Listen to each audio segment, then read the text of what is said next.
Hello, friends. Welcome to the current episode of Go 1200. Welcome back, Henry. Thank you very much. Missed you for 2 weeks. Oh, thank you. Happy to hear that. I'm sorry that because I come back, you cannot see Yi Qian in this episode for a moment. It's okay, we saw her hands just now. Oh, yes, that's what. Thank you for having me back. So today we will have a new topic to discuss. Okay. Yeah. Now that you know this month the government, right, for Singapore, we have so-called lighten up some safe measure, right? Safe measure. What's the safe measures? SMM. SMM. SMM is what? Xiaomei. What's SMM? Safe management measures. Yeah. Okay. Yeah. Right. So you can gather in groups of 10, for example, with your friends and things like that. Now, which means to say we are trying to go back to normal, to pre-COVID days. Of course, not 100% yet, but then, things are starting up. And that also means that people can start to travel overseas. So the topic we are going to discuss today is these two words, revenge spending. 报仇报复的花费. So what is revenge spending? Good. Maybe because before I ask Xiaoqing and Daniel to share about their views, right? Let me read something from this CFI, Corporate Finance Institute. So what is revenge spending, right? The incremental increase in consumer spending after an unprecedented adverse economic event. For example, the recent COVID situation. So it is also, it's the characterized, right? That means during the period, people are not able to spend a lot. Right. In COVID days, it means that they are not able to go overseas. They probably spend 5,000 to 10,000 every year on traveling. But during those 2 years and 3 years, they were not able to spend that. Right. Now that borders are starting to open up, so things are starting to get back to normal. They will want to spend not the normal way of spending, but maybe even more, because they managed to accumulate some savings probably over the last 2 years. Yeah. So any thoughts on the revenge spending for our two subject matter experts, or any advice? I'll start first? Sure. It reminded me of this term called intermittent fasting. Have you heard of this term called intermittent fasting? Yes, I Have heard you all tried before intermittent fasting? No. Haven't Yes, No. I tried. Yes. I tried. So how many hours were you fasting? How many hours eating?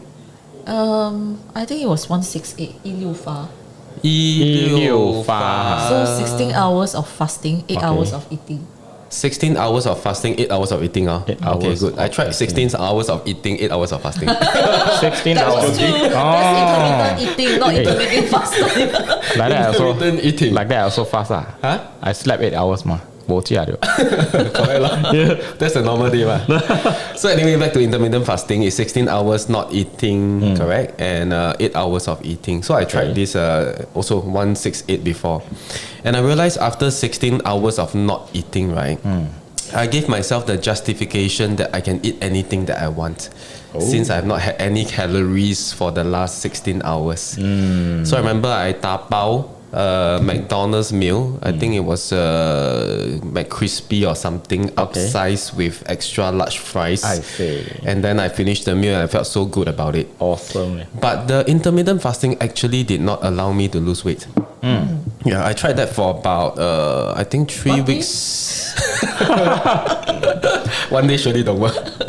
About 3 weeks to a month, and then I realized that actually my weight increased, did not decrease. Oh. And my mood got so bad, I was so angry easily. Oh, why? What happened? Because Cannot never eat, so angry. A hungry man is an angry man. Yeah. Okay. Yeah, that's a side topic. Because you ordered McCrispy, not McSpicy. 添麻辣上火 太捕捉 Yeah, so anyway, it didn't work for me. And I realized that by not eating for such a long period of time, to me it's a long period for 16 hours. And I told myself, yeah, I can eat anything that I want. So going back to this revenge spending, right? Probably it's the same mindset that some people have. I haven't spent for so long over the last 2 years during the COVID situation. And then now I can spend any amount that I want since I haven't spent. But the funny thing is, one of the episodes we also talk about this. Yeah, we talk about them not spending, some people not spending the money in COVID situation, but use the money to buy a new Rolex watch. Yes. Or something else. Yep. So the money is actually still spent. And then now it gives them an even more stronger impetus to spend even more.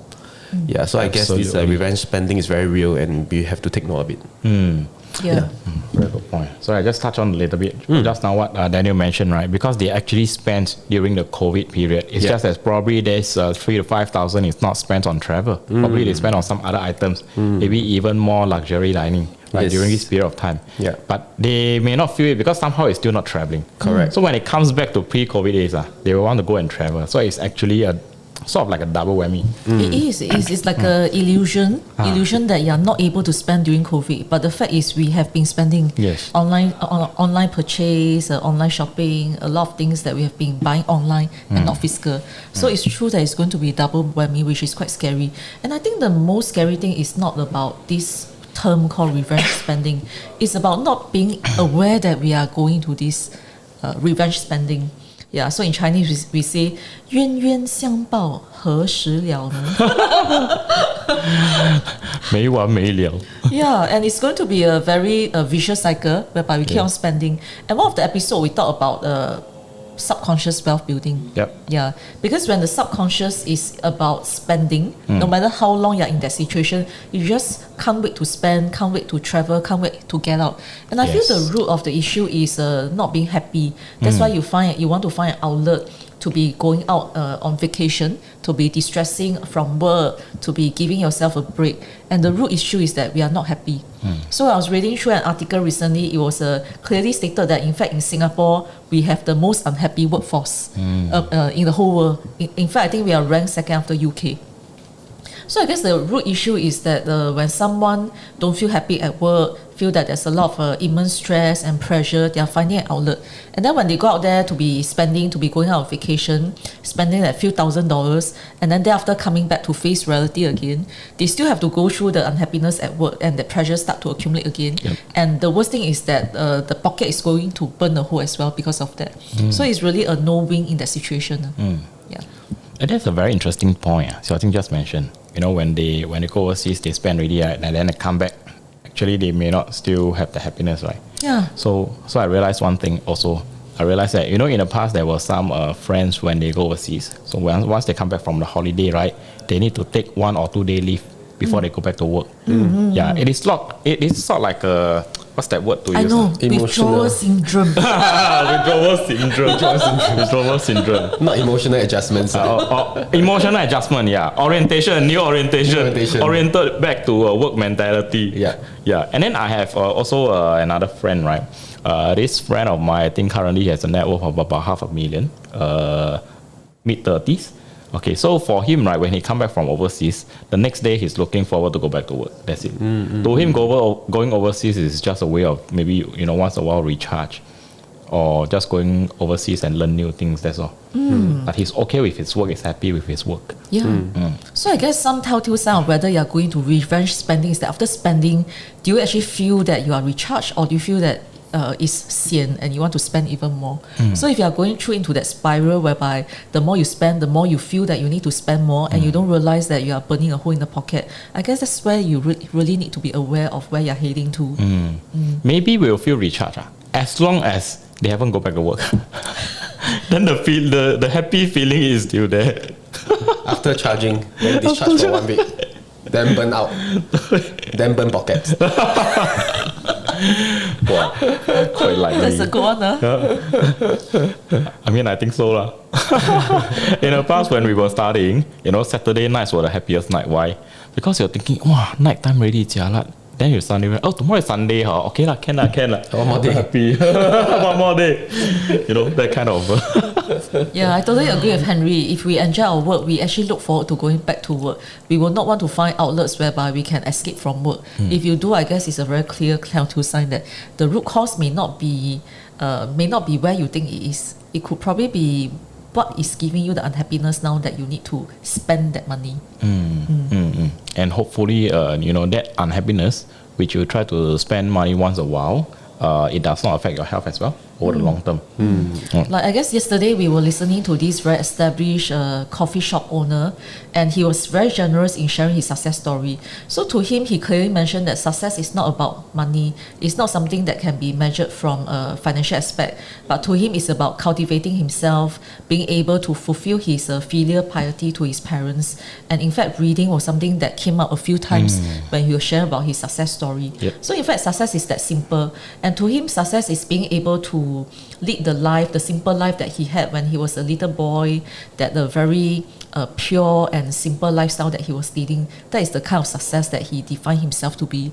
And indeed, when we met him yesterday, he's dressed in a very down to earth, very simple guy. You probably won't even feel that he is a very big boss out there. Does not have any airs around him. Yeah. Also. Yeah. exactly. It just gives you a very humble vibe that comes from him. Too humble, very humble. Yeah. I mean, very humble until it's as if that he feels that we are better than him, but actually we respect him because of his character and how he built his empire as well. Yeah, the moment he mentioned about the mom, the eyes get teary. He didn't want to touch into talking about his parents because he feels that that's the part that he always want to do more for his parents. Yeah, that's right. Okay, so revenge spending. I guess what we are trying to say here is not to say don't spend, but rather to have a good reminder of ourselves, because after 2 years, 3 years in the pandemic, right? And Pasar Malam coming back and things like that, we are all happy. So the thing is, maybe there will be a form of hike in emotions in spending for a while, but let that be a short-term one. Transitional phase. Transitional phase, that's right. Transitional phase. And not let it turn into a long-term kind of spending habits or increase, lifestyle inflation. Yeah, like all those shows Hong Kong shows that I watched in my younger days, right? All those 武林小说 kind of show, right? We all know that when you go into revenge, actually you are the person who get hurt the most. So avoid revenge spending because you are likely going to be one who has to pay for the consequence and the cost of it. Yeah. So if you can't do it on your own, always seek help from a professional who is there to watch your back, who is there to remind you whether your spending is on track or it has gone into revenge spending. Yep. Yeah. Okay, thanks for sharing. So last but not least, thanks for listening to our podcast. And like what Yi Chen always shared, don't forget to like, subscribe, and share. And you know where to find us if you need professional advice. Okay. Thank you very much and have a good day.